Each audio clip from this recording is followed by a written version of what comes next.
Hello, everybody, and welcome back. I am KRX. We're going to be doing another timeline and final thoughts for a campaign that we have finished on the live on Twitch, and we were playing as Athens, going for a pretty famous achievement um, called Athens Academical. So we need 50 universities as Athens. Not particularly the most difficult thing in the world. Building the universities, of course, most times that you play deep into the game, you're probably going to have maybe hundreds of universities, who knows. But for the most part, the tricky thing about Athens is surviving, right? Interestingly enough, we are not Orthodox, but our country, the people here are Orthodox to begin with. And we're a Catholic country. We're one of the Crusader states. And with the Emperor DLC recently, we got a new mission tree that's pretty insanely powerful for the Crusader nations. The first thing we did is we actually we basically get the alliance with the Ottomans because they are hostile towards Byzantium. That was very quick, right? Within the first few years of the game, we've had our first war with Byzantium for our independence. So we're using the fact that that the Ottomans are hostile with our overlords, right? Because we are a subject of Byzantium. So we can actually leverage that to have the Ottomans support us in our independence. It's a little bit, it's much easier to get the alliance with the Ottomans as Athens than if we were playing as like Epirus or something like that, right? It'd basically be nigh impossible. The only reason why they were supporting us is because they hate Byzantium, and Byzantium was our overlord. So it's a little bit, I don't want to say it's an exploit, but it's just a unique sort of situation for Athens where it is possible to have the Ottomans support your independence. We were able to make sure that we sieged Byzantium by basically landing troops there. We built a lot of galleys, so we made sure to have naval dominance combined with the Ottomans so that we could actually move our troops around and get troops on Byzantium to control the siege. That was critically important during the war. Otherwise, the Ottomans might have expected to get that in the war. Of course, we did. They were expecting land. During an independence war, they do expect land. Luckily, Byzantium allied Moldavia, so we ended up giving them this fortification here. So the Ottomans were given this province. We took these two provinces. Now, the cool thing is we have a similar truce timer with Byzantium as the Ottomans, right? We were in the same war together. So we'll be able to actually sneak in there and attack Byzantium before the Ottomans can do so. So we're independent with 3 provinces right now. Byzantium is sort of there, and the truce timer is wearing down for both us and the Ottomans equally. Ottomans are taking a little bit, it looks like, they split Albania a little bit with Venice. We are still allied to the Ottomans. They're not too, because we're allied with them and we have good relationships with them, they are not going hostile to us. They do desire our land. They do. But because they have over 100 opinion, they can't break the alliance, or the AI won't break the alliance on us if they have plus 100 opinion. And what it does is it downgrades their the red desire. They strongly desire this land, like Byzantium. They strongly desire that land, but if you get them above 100 opinion, then it tends to get reduced down to a yellow, a strategic. Instead of a vital interest, it's a strategic interest. So we were able to sort of take advantage of that by just keeping them really buttered up, by doing scornful insults on their rivals, and just doing whatever we can. I think there was a war or two that we helped them with, and we besieged some of their lands. You get a big modifier for helping them sort of protect and clean up their own land. I think we even fought some rebels with them or something like that they had in their country that was able to boost up opinion. So we just did everything we could to sort of artificially create a larger opinion modifier for the Ottomans. The Ottomans did help us. So we've taken Epirus, we've taken the rest of Byzantium, we've actually used the Ottomans in 2 different wars because they called us in to a war against either Kandar or Karaman, one of the two. And we ended up getting like 40 favors. So we got like 40 favors with the Ottomans. We got tons of favors. We used 10 favors to get them into a war with Venice. We beat up Venice a little bit. We took Crete, and we took this province here. So we took a couple provinces against Venice using favors with the Ottomans. We attacked the Mamluks. We take Jerusalem, Gaza, and this province, and also this province here, which we pop out Syria. So Syria is going to be a really good sort of reconquest war on the rest of the Mamluks here, and even a bit of AQ and stuff like that. The Ottomans have allied AQ, and they've allied us. So they're kind of pinched a little bit in terms of what their options are. The Mamluks are actually quickly becoming a lot more powerful than the Ottomans, partly because we're kind of screwing with the Ottomans a little bit. So the Mamluks are actually going to be kind of scary. before we can attack the Mamluks again, I think it looks like we attacked Venice again. We might have taken Corfu. We might have taken a province up here. You can see that we're also, there's a mission tree that Athens and any of the Crusader states get to butter up whoever owns Malta. In this case, I think it was actually Naples. I think Naples had taken it back from Aragon because Aragon's just getting trounced. And we were able to get Malta by being friends with Naples. And through a mission, basically. So that gave us a jumping off point to be able to attack some of these bits. I don't know if we fought Naples for all of this or if Aragon still had a little bit of land here too that we were able to take advantage of there. We took a province from here as well during one of the wars, I'm guessing against Aragon, right? And just taking advantage of the fact that Aragon is just getting absolutely slapped around. So we're actually kind of moving our way this way and up into the Venetian Sea and up into a Genoa trade node as well. Just kind of taking advantage of what we can, because we're kind of stuck out here, to be honest. We're kind of stuck out here unless we attack the Ottomans. They're our ally right now. And actually, to be fair, what happened was we wanted to attack the Mamluks a second time. Ottomans helped us the first time. Great. We have like 20, 30 favors with the Ottomans. We've only done 2 offensive wars using their help, Venice and the Mamluks. Okay. Now we're going to go in for a second war. 1505, we ended up taking Naxos and some of the Genoan land here, and that was the straw that broke the camel's back. So me and the Ottomans were basically battling for this archipelago, right? The Aegean Sea archipelago.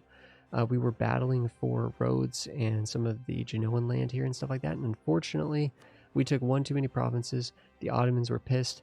And for the most part, they are now gone permanently hostile. They've broken alliances with us. At 1505, we lost the alliance with the Ottomans.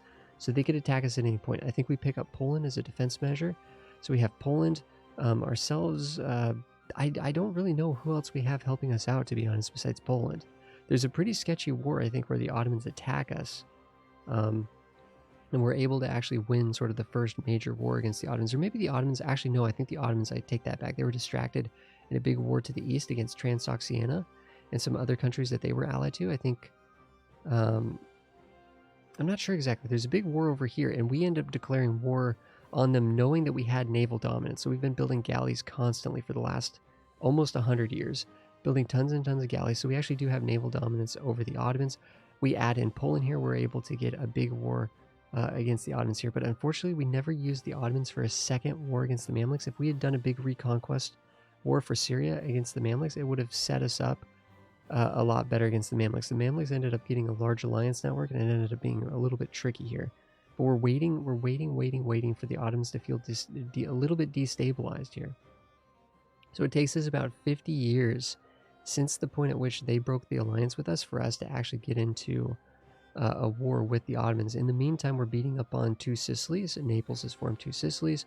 We're beating up on little bits and bobs of Aragon and Genoa and stuff that anything we can grab, any influence that we can grab in this region.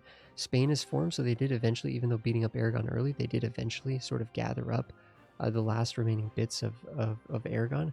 We ended up, I think, using Bosnia in a reconquest war and sort of like taking, because Ragusa took all that land, right? So we ended up conquering, I think, Ragusa directly, and then also popping out Bosnia, and then reconquering a lot of Bosnia, and then integrating them, because we ended up having diplomatic ideas and maybe influence ideas too. I can't remember exactly. So here was the big war against the Ottomans, and once we were able to do this to join up the Bosnian land and the Greek land, we were basically, at this point, the Ottomans are just not really a big deal. Although I do remember the second war against the Ottomans being a lot harder, because we actually had to come across the straits and actually fight them sort of in their heartland.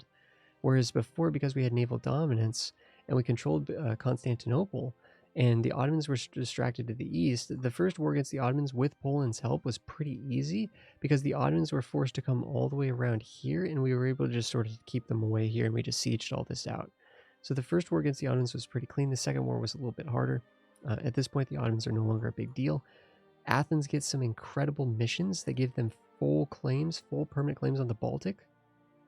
Or sorry, the Balkans, not the Baltic, the Balkans.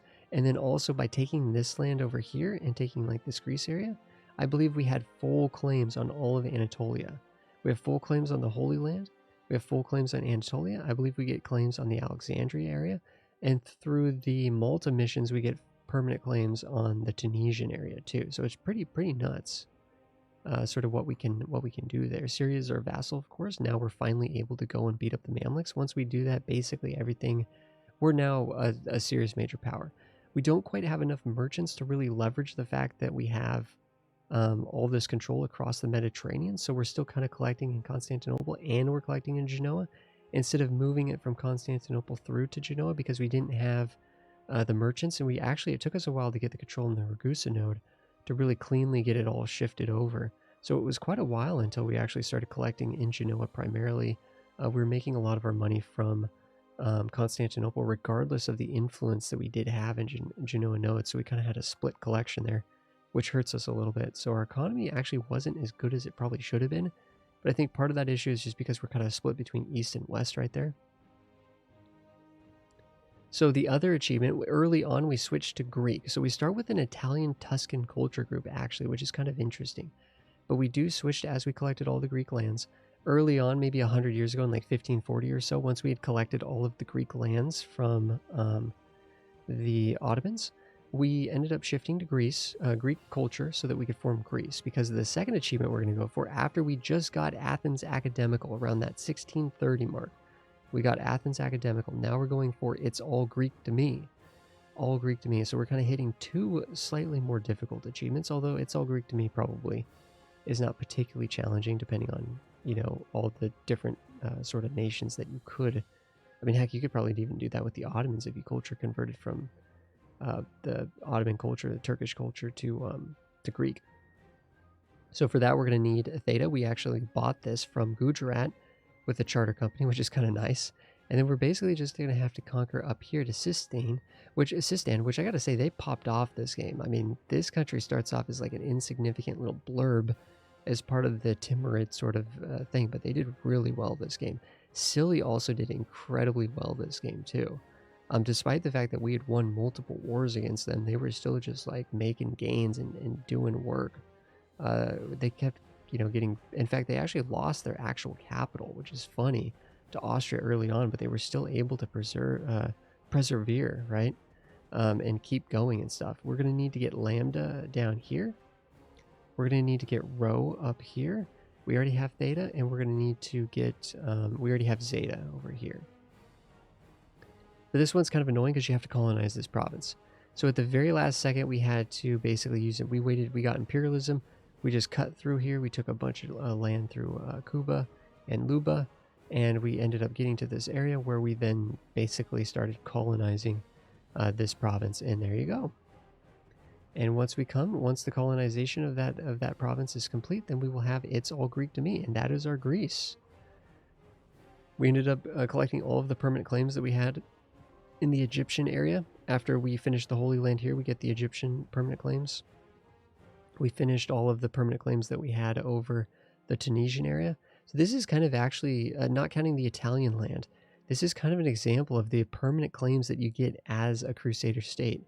Whether you're playing as Cyprus or Naxos or Athens or Epirus, it's pretty nuts. It's actually pretty insane. These missions, it's a compact list, but I mean, you just get, it's just permanent claims on this big giant thing. The land of Moses, more permanent claims. Permanent claims on Jerusalem, permanent claims on, where's the big one? The Latin Empire, right? Permanent claims on Anatolia region, not area, the entire region of Anatolia, and on the Balkans. That's insane. That's for basically conquering this Greek culture area here. You get free permanent claims on all of the Balkans and all of Anatolia. It's just nuts. Absolutely nuts. There's some really cool stuff in here. We didn't colonize the New World, but if we had, we could have gone looking for the Fountain of Youth. And that actually gives you 15% longer monarch lifespan, which is like kind of neat and stuff. We did stay Catholic. We thought about going Orthodox. That would have been pretty fun. But Catholic ended up being really good because we got the stronger defender of the faith. We had, of course, we had basically permanent 3 stability the entire game, because we can go here and just do that. We kept sort of getting favors from the Pope and really leveraging the papacy points and stuff like that. We had a good relationship with the Pope most of the game. I think eventually we did go to war with them a couple times, but most of the game we had a good relationship with the Pope. Our ideas, though, we ended up taking a diplomatic into defensive just for fun. I think ideally offensive would have been much stronger. I think offensive is just incredibly good, but we tried to mix it up, so we took defensive. Economics is just incredibly good. Quality incredibly good. I mean, we weren't messing around. We took good idea groups there. I have a hard time not taking these 5 idea groups. I have a hard time not taking diplomatic ideas first. This helped us, of course, in maintaining positive relationships with the Ottomans and some other things and stuff like that early. Then we had to pick up expansion ideas at the end just to be able to colonize this province and get the It's All Greek to Me achievement.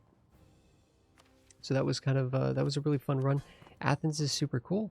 It's definitely kind of a tricky run. I think it was we tried 2 warm-up runs and we got it on the 3rd.